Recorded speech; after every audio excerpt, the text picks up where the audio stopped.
Let's rewind the world clock for a minute. Not just a few decades or even a few centuries. We're talking 3rd century BCE, before Caesar, before Jesus, before the Colosseum even had blueprints.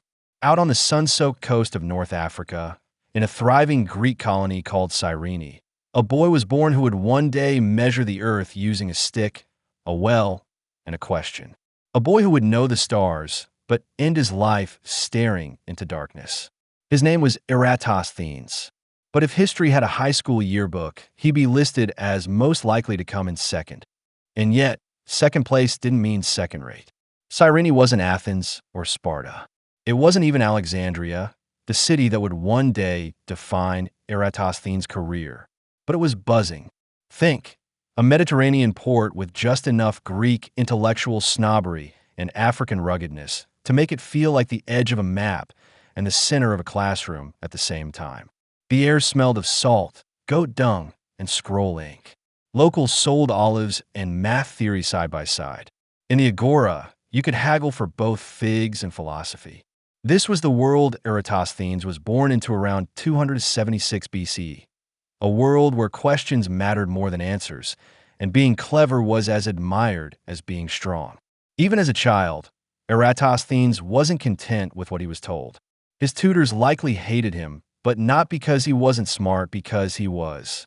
He questioned the gods, questioned the geometry proofs, questioned whether Homer actually saw what he claimed. He was the kind of kid who asked why the sky moved instead of just enjoying the sunset. And you know what? That trait never really left him. His brain had sticky fingers. It grabbed at everything: astronomy, math, poetry, grammar, cartography, philosophy. If thoughts were grapes, he was smashing them all into one jug and calling it wine. Was it always smooth? No, but it was strong. It's easy to imagine Eratosthenes as frail, tucked in a corner with a dusty scroll and an overworked ink stylus. But we're probably doing him a disservice. The ancient Greeks believed the ideal man balanced mind and body. Athletic festivals were as celebrated as lectures, and libraries often had adjacent gyms. Yes, really. So Eratosthenes, like many scholars of his time, probably trained his body the way he trained his logic, rigorously and relentlessly. Even when he eventually moved to Alexandria, he was known for his fitness and discipline. He wasn't just smart, he was strong-minded and strong-bodied. A full-stack Greek, if you will. Somewhere around his 20s, Eratosthenes packed up scrolls, dreams, and all, and headed for the place every ambitious mind gravitated toward: Athens. This was the brain capital of the ancient world, the place where Socrates had asked annoying questions until the city made him drink hemlock. Here, the young Cyrenian found himself among philosophers, poets, logicians, and madmen, often all rolled into one. He soaked it all in.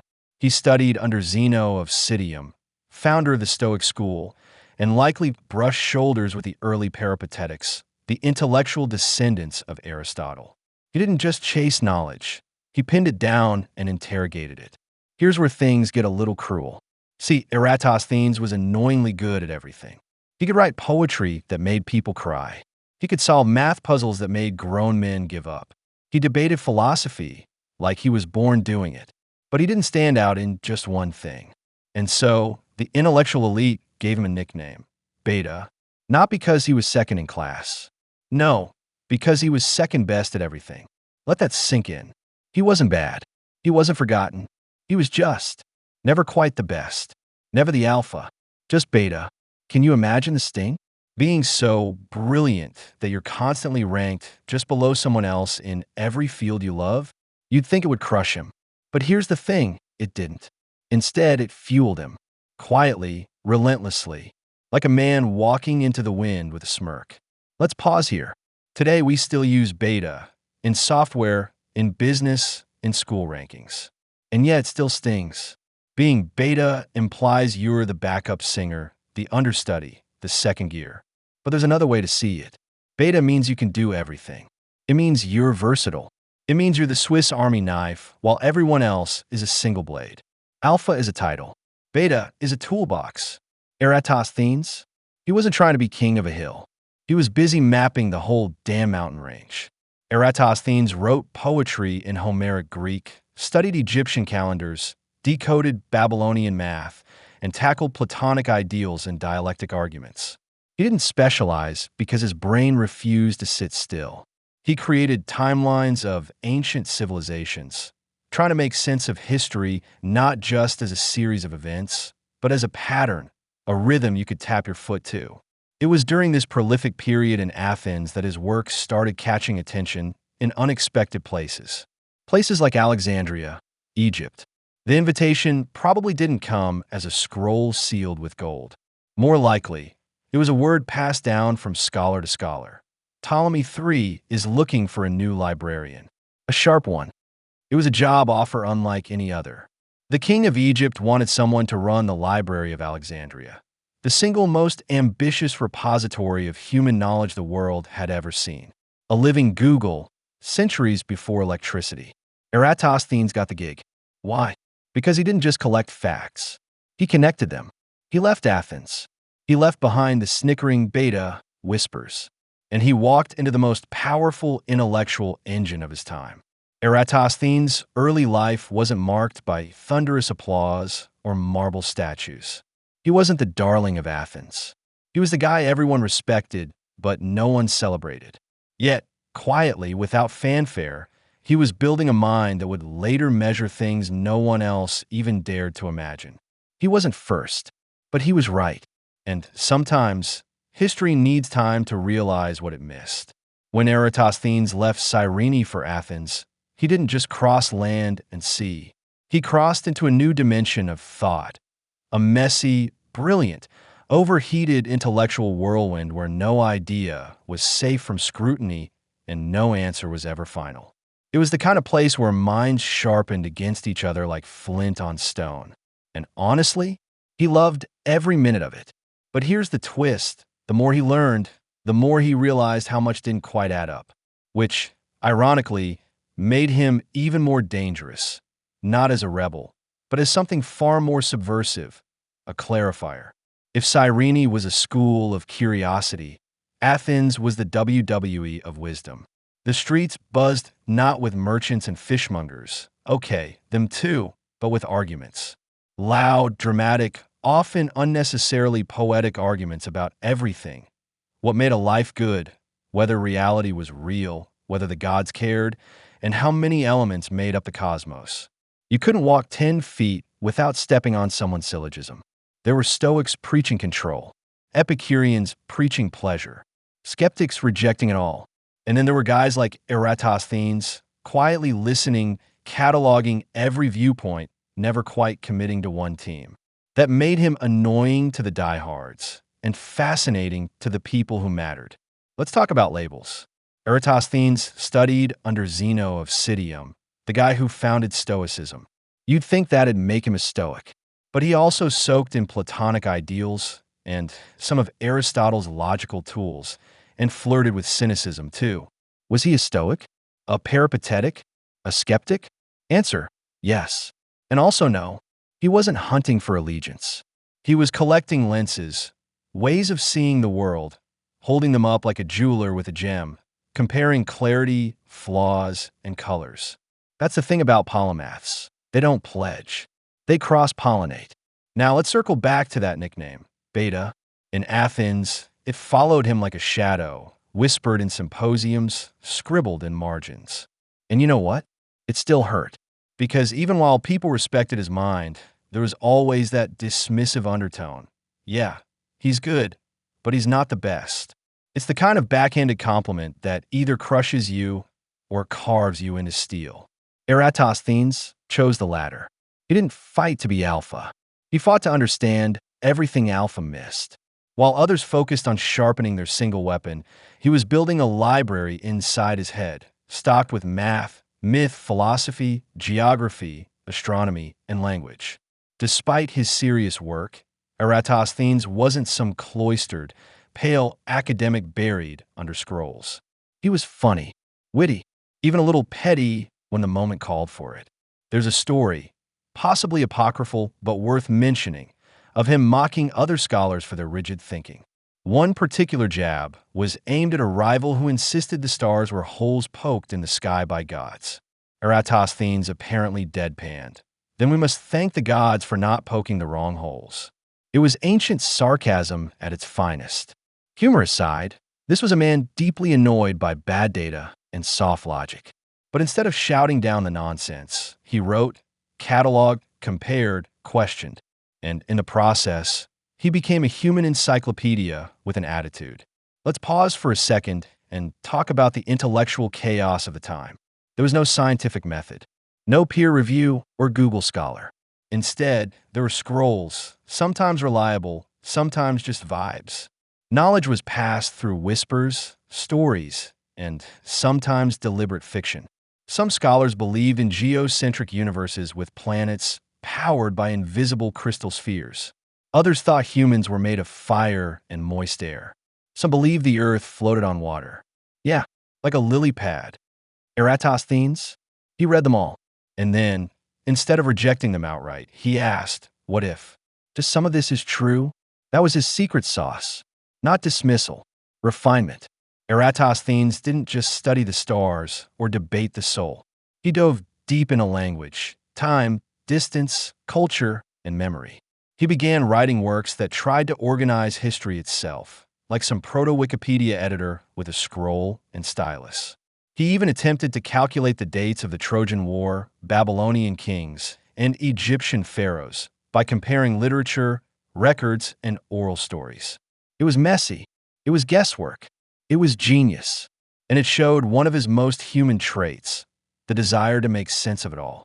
To not just know things, but to connect them. To understand the pattern behind the noise.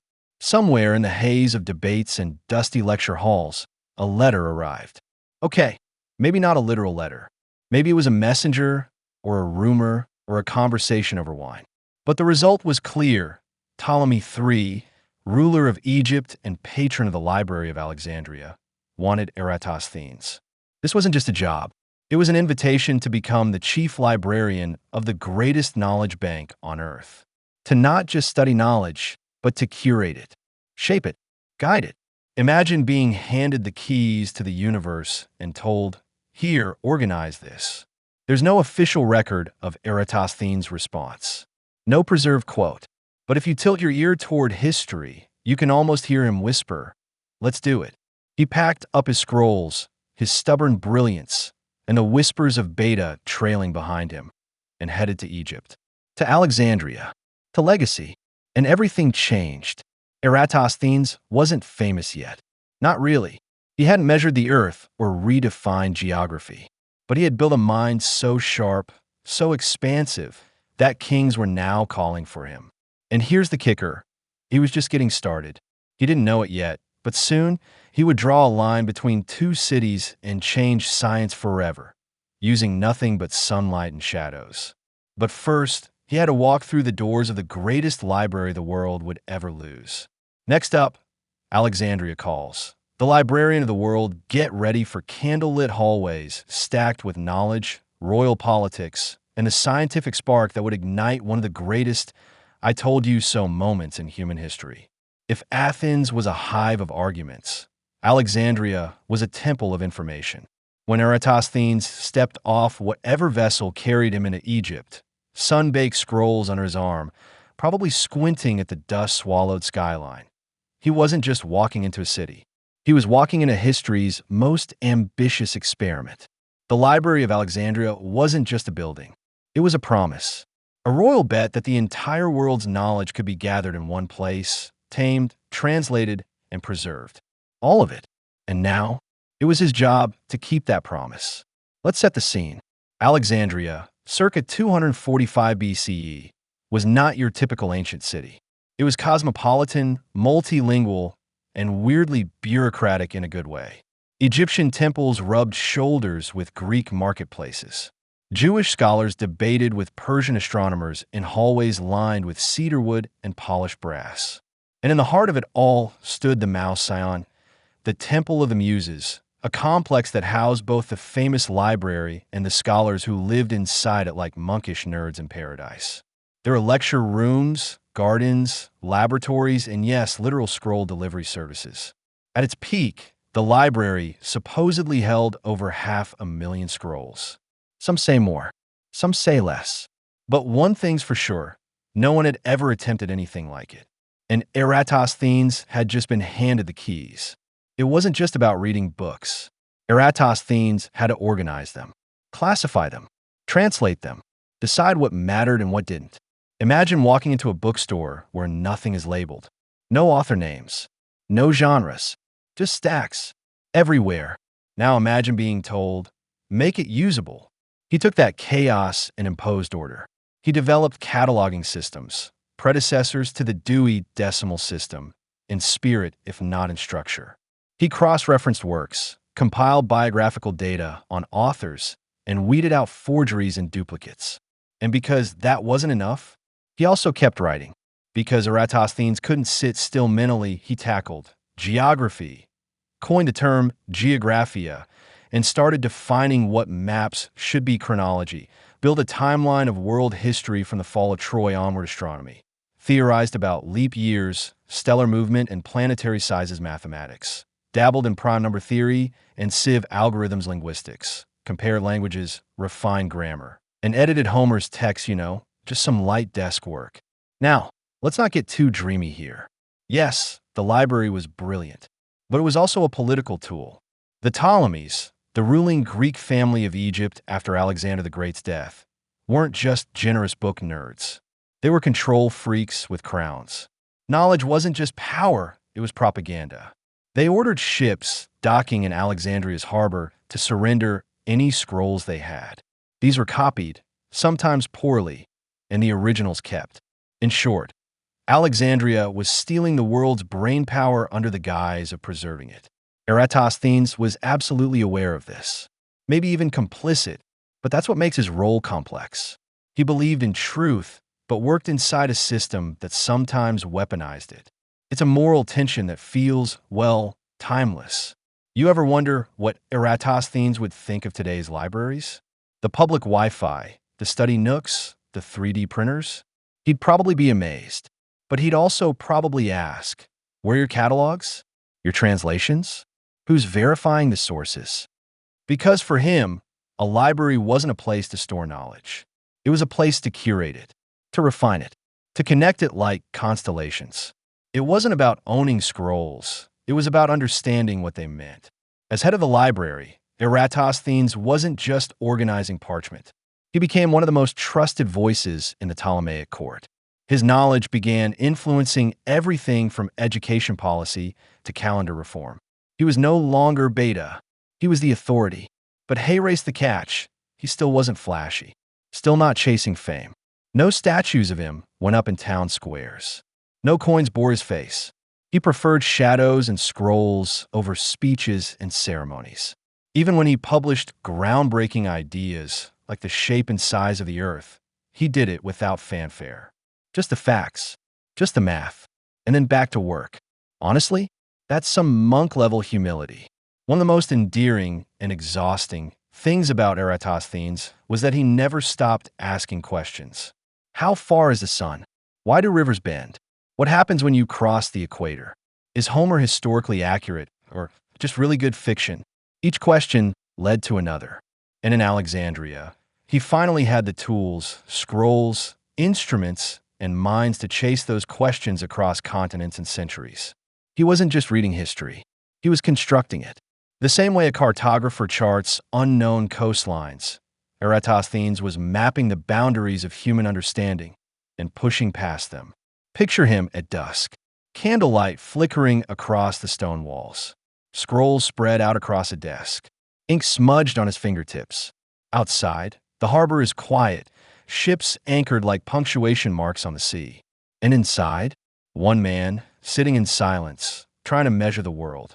Not for glory, not for kings, but because the question wouldn't leave him alone. Let's get one thing straight right now. Eratosthenes measured the Earth's circumference in the 3rd century BCE with no satellites, no lasers, no GPS, and certainly no Google Earth. Just shadows, geometry, and guts. And the kicker? He was pretty much spot on. You've probably heard this story in school, maybe skimmed past it in a textbook sidebar. But we're going to slow it down, stretch it out, and treat it like what it really is, one of the most quietly revolutionary moments in scientific history. Because this isn't just about numbers. It's about trusting what you observe, thinking creatively, and letting questions drive you, even when the whole world is still flat in most people's minds. So how do you even start measuring the planet? Well, it begins with a question. Eratosthenes had heard reports from the southern Egyptian city of Syene, modern-day Aswan, that on the summer solstice, the sun shone directly overhead. You could look down a deep well at noon and see the sun reflected perfectly at the bottom. No shadow, no angle, just straight sunlight. Now, Eratosthenes lived in Alexandria, several hundred miles north of Syene. On that same day, at the same time, he noticed something. There was a shadow in Alexandria. A tall object, like a column or a staff, cast a noticeable angle. This bothered him, because if the earth were flat, that shadow wouldn't exist. Or at least, it would be the same in both places. So the only explanation? The earth was curved. Boom. Here's where it gets juicy. Eratosthenes did the unthinkable. He measured the angle of the shadow in Alexandria on that solstice day. It came out to roughly 2 degrees, which is 1/50th of a full circle, 360 degrees. That meant the distance between Alexandria and Syene was 1/50th of the Earth's full circumference. So, if he could just figure out that distance. He asked travelers, likely hired surveyors or used caravan records, and estimated the distance to be about 5,000 stadia, an ancient Greek unit. More on that in a sec. Multiply that by 50, and you get 250,000 stadia equals the circumference of the Earth. Depending on which definition of stadia you use, they vary by region, his estimate comes out to somewhere between 39,000 and 46,000 kilometers. The real equatorial circumference? 40,075 kilometers. Let that sink in. With no tools beyond math and imagination, Eratosthenes came within a hair's breadth of the real number. Seriously, why isn't this taught with fireworks? He measured the Earth, y'all. In a time when people still thought the gods were juggling stars and continents floated on infinite oceans, this librarian used sunbeams and reasoning to outsmart centuries of superstition. And yet, no statues, no parades, no school named after him in every country. Because, as always, someone louder showed up later and took the credit. We'll get there. Let's clear something up. It's a myth that people in the ancient world universally believed in a flat Earth. Educated Greeks and Egyptians had been debating Earth's shape for a while. Some thinkers, like Pythagoras and Aristotle, leaned towards spherical models based on eclipses, star movement, and ship masts disappearing over the horizon. But Eratosthenes was the first to actually measure it. He didn't just speculate. He got out his metaphorical ruler and went to work. That's the difference between philosopher and scientist. It's almost comical. He used a gnomon, a stick planted vertically in the ground, and measured the angle of its shadow. That's it. No telescopes, no complicated machinery, just a stick, and the ability to ask the right question. If the sun is directly overhead here and not there, what's happening in between? It's like inventing the internet using soup cans and string. Now, not everyone got it, or wanted to. Some later scholars mistranslated his units, assuming he used shorter stadia lengths, which made people think his estimate was way off. Others ignored him altogether and went back to poetic ramblings about celestial harmony. And then, centuries later, came Ptolemy, the astronomer, not the king, whose Earth-centered universe models became the dominant and wrong framework for over 1,000 years. By comparison, Eratosthenes faded. His elegance was forgotten in favor of fancier diagrams and more political-friendly ideas. Classic case of the better brand winning over better data. You'd think that after measuring the planet, he'd retire, go lie in a garden and sip diluted wine. Nope. He used his results to draw maps, design grids of latitude and longitude. Yeah, before GPS, thank you very much, and even factored in the curvature of the Earth into distance planning. He wrote a book called Geographica, which laid the foundation for, well, geography. We only have fragments of it left, mostly thanks to later scholars who quoted it without fully understanding it. But from those scraps, we know he imagined a world interconnected not just by trade, but by measurable space. A world you could understand, predict, map. There's no record of Eratosthenes boasting. No smug remarks.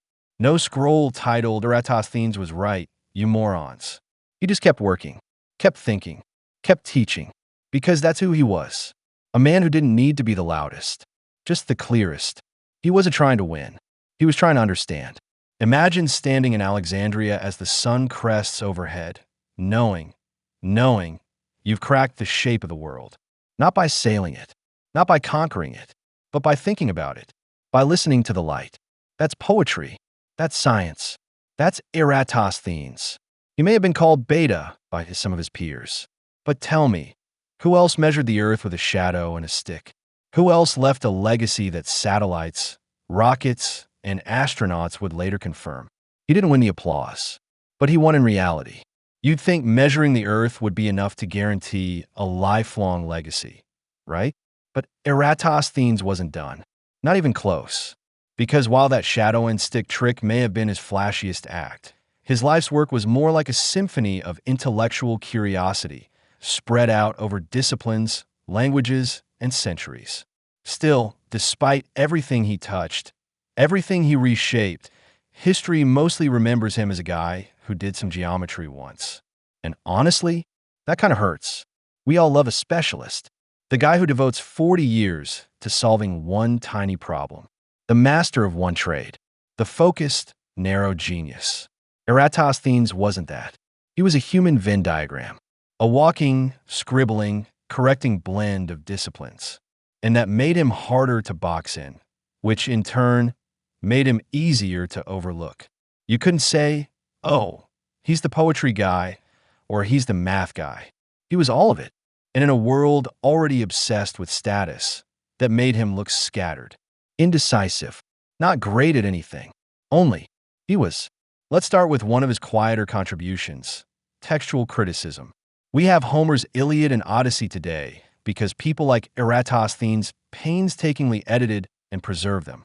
He compared versions, corrected grammar, cut bloated lines, and flagged verses he thought weren't authentic. In other words, he was the original "this line is probably fanfiction" guy. He didn't worship the texts.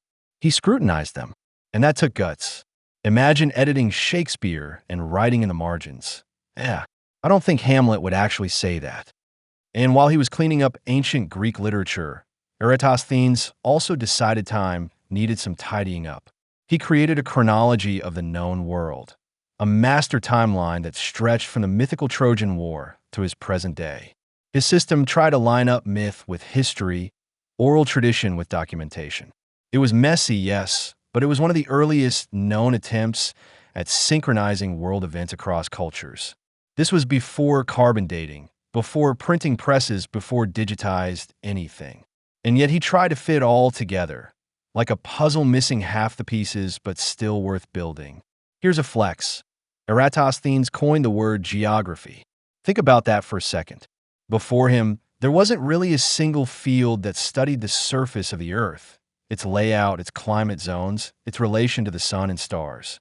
There were maps, sure, and sailors' journals, and travelogues full of sea monsters and gossip. But there wasn't a discipline. He created it, named it, defined it. And yet when we teach geography today, his name barely comes up. The guy who gave a name is still fighting for one himself. Then there's his take on hydrology. Most people in his time believe the Nile flooded mysteriously, perhaps from the underworld or the whims of the gods. Eratosthenes said nope. He theorized that the monsoon rains in the Ethiopian highlands caused the river swelling. He didn't get every detail right, but he got the big picture shockingly close. And here's the real kicker. No one believed him. For centuries, it took modern science to finally confirm what the guy with the scrolls and the questions had already suggested long ago. Sometimes, the truth doesn't catch on because it's wrong. And sometimes it doesn't catch on because it shows up too soon. He invented a mechanical device to find prime numbers, a sieve method still taught today. He suggested the Earth could be divided into climate zones based on latitude. He designed a leap year concept way before Julius Caesar got the credit. He hypothesized about celestial spheres and planetary distances. He may have even experimented with mapping star positions and predicting eclipses. And just to add spice, he still wrote poetry. Because why not? There's something kind of heartbreaking about Eratosthenes' story. Because it raises a modern question. What do we do with people who are good at too many things? We celebrate Leonardo da Vinci, sure. But for every da Vinci, there are 100 Eratostheneses. People who weren't flashy, who didn't self-promote, who worked across fields and got lost in the shuffle. In our world, we tell kids to pick a major. Stick to one lane. Specialize or risk being average at everything. But what if the best minds are the ones that refuse to specialize? You want the most quietly devastating quote from ancient scholarship? Here's what Eratosthenes once wrote about his own legacy. I know that I am called beta, and yet alpha does not know what I know. Let that sink in. He knew he wasn't the favorite. He knew others got the spotlight. And still, he kept working, still built timelines, still corrected Homer, still tried to map out the stars, the rivers, the heavens, the future. He wasn't trying to be famous. He was trying to make sense of it all. Eratosthenes should be everywhere, tattooed across math textbooks, carved into science halls, quoted on bumper stickers by nerds and navigators alike. But instead, he's mostly a footnote. Not because he failed, but because he refused to be loud about winning. That's the thing about polymaths. They don't need applause. They just need a few good questions and enough sunlight to cast a shadow. If Eratosthenes was the man who measured the earth, Ptolemy was the man who rewrote the map badly. And yet, centuries later, when medieval scholars and Renaissance thinkers started dusting off ancient texts in search of wisdom, guess whose name came up more? Not the one who actually measured things. Nope, it was Ptolemy, the showman, the model maker, the crowd pleaser.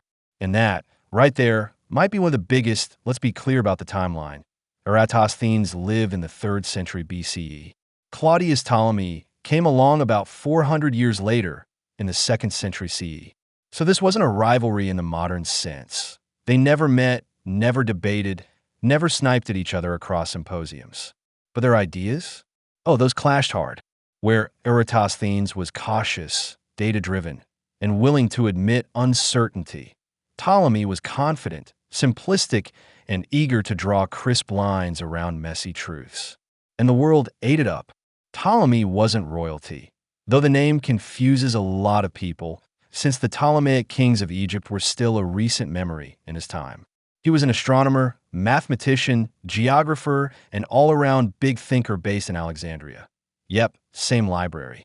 And he published a book that changed everything, for better and worse. It was called the Almagest. In it, he laid out a geocentric model of the universe, Earth at the center, with planets and stars revolving in neat epicycles. It was elegant. It was detailed. It was completely wrong. But it looked right. It felt right. And it lasted over 1,300 years. Then there was Ptolemy's other big project, Geographia. In it, he redrew the Earth based on his own calculations. And, get this, he rejected Eratosthenes' far more accurate measurements of the planet's circumference. Ptolemy claimed the Earth was smaller than it really is, by a lot. This meant Asia appeared way closer to Europe than it actually is. Sound familiar? It should. Christopher Columbus would later use Ptolemy's faulty maps to argue he could reach Asia by sailing west. And we all know how that turned out. That's right. Eratosthenes got it right, and Ptolemy's error helped misdirect an entire continent. And yet, guess whose name wound up immortalized in textbooks, atlases, and classrooms? Because humans love confidence over caution. We love clear models over messy reality. We love people who tell us the answers, not those who show us the math and let us decide. Eratosthenes measured shadows and left room for error. Ptolemy declared certainties and made pretty models. It's the eternal curse of the data guy. You whisper the truth while someone else shouts the lie with style. Fast forward over 1,000 years, and you get Galileo trying to argue that the Earth revolves around the sun, not the other way around. And who does he have to fight? Ptolemy's legacy, that ancient, beloved, mathematically elegant, but wrong model of the universe. Ptolemy's system had become so sacred, so entrenched, that challenging it meant heresy. Eratosthenes, by contrast, would have welcomed correction. He expected revision. He understood that science is a moving target. But Ptolemy? His was the final word, until it wasn't. So how did this affect Eratosthenes' legacy? Well, for a long, dark stretch of history, especially in Europe, his name barely registered. His books were mostly lost. His math survived only through second-hand citations, snippets in works by later scholars like Strabo, Pliny, and Hipparchus. He became a ghost in the footnotes. But here's what's wild. When scientists in the Islamic Golden Age rediscovered his calculations, many of them recognized immediately that his numbers made way more sense than Ptolemy's. They started referencing Eratosthenes again, and his Earth-size estimate quietly slipped back into scholarly circles. Still, by then, the PR damage was done. He'd been upstaged by a louder voice. Every GPS ping, every satellite in orbit, every globe in a classroom, they all reflect Eratosthenes' vision of Earth, a measurable, mappable, understandable sphere. We just don't call it his. There's no Eratosthenes map app, no beta navigation systems, but we're using him constantly. The man who lost the PR war won the reality war. If Ptolemy was the pop hit, smooth, catchy, and ultimately disposable, Eratosthenes was the slow-burning symphony that gets better the more you listen. He didn't need fanfare. He needed time. And eventually, time came around. Because the Earth didn't shrink to match Ptolemy's ego. It stayed the size Eratosthenes said it was. Because reality, however quietly, is always on the side of the shadow watcher. He had measured the Earth with shadows, edited Homer with a surgeon's touch, cataloged time, theorized rain cycles, named geography, taught kings. And yet, at the end of his life, Eratosthenes was going blind. The man who once looked at sunlight and saw geometry could no longer see light at all. We don't know exactly what happened.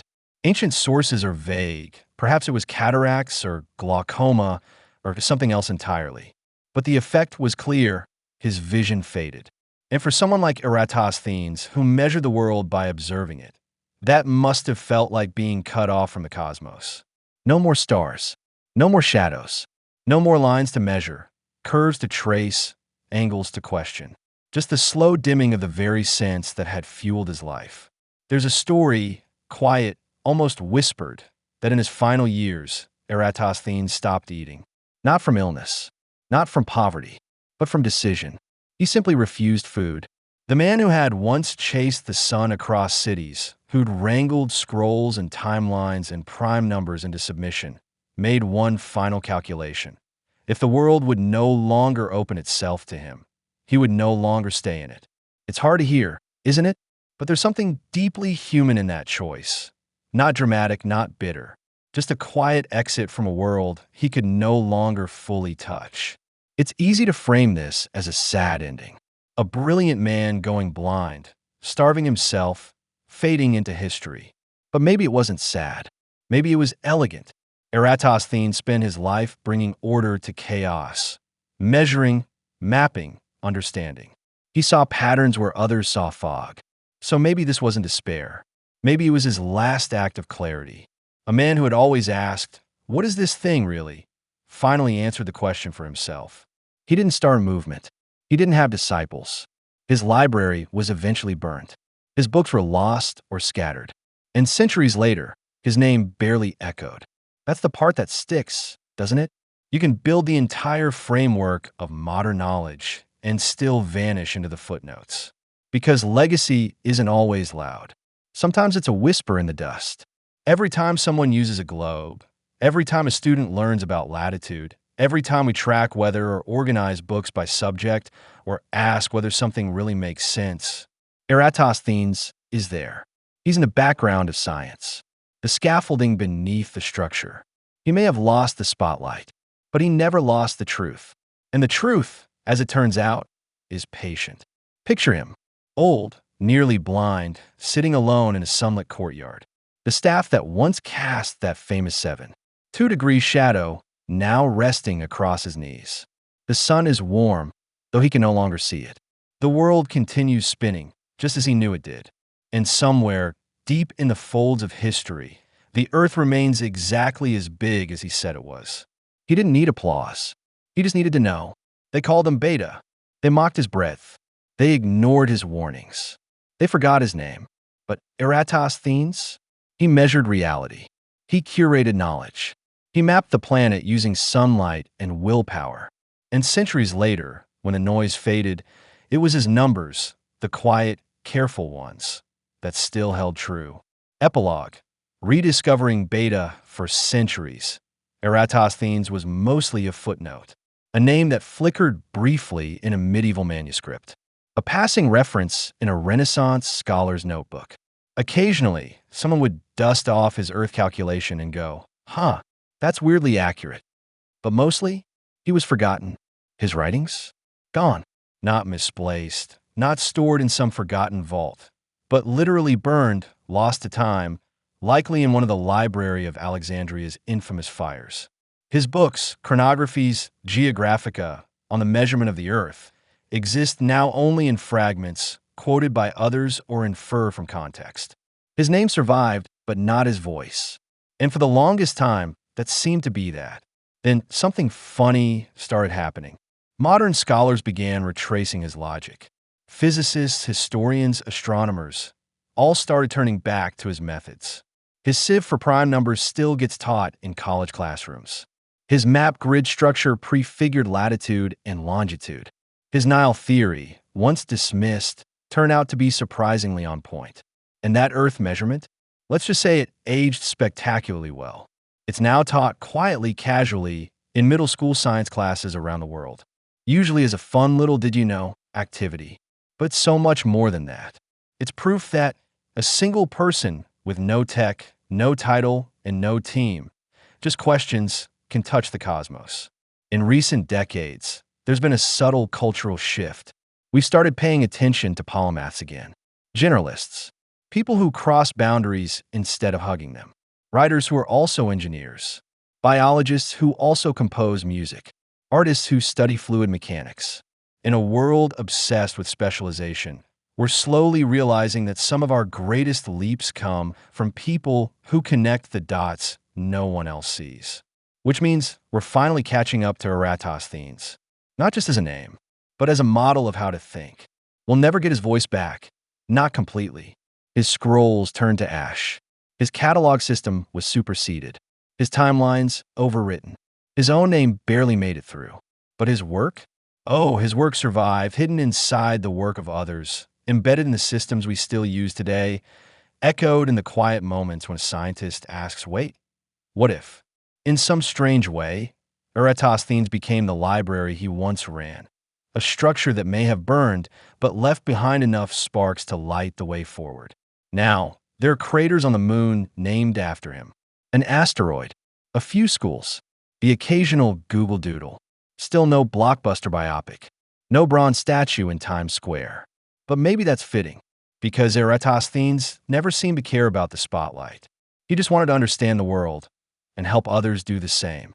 And if we're lucky, somewhere right now, a kid is planting a stick in the sand, watching the shadow move, and realizing they can measure something big, something ancient, something true. Final words. Eratosthenes didn't shout. He didn't conquer.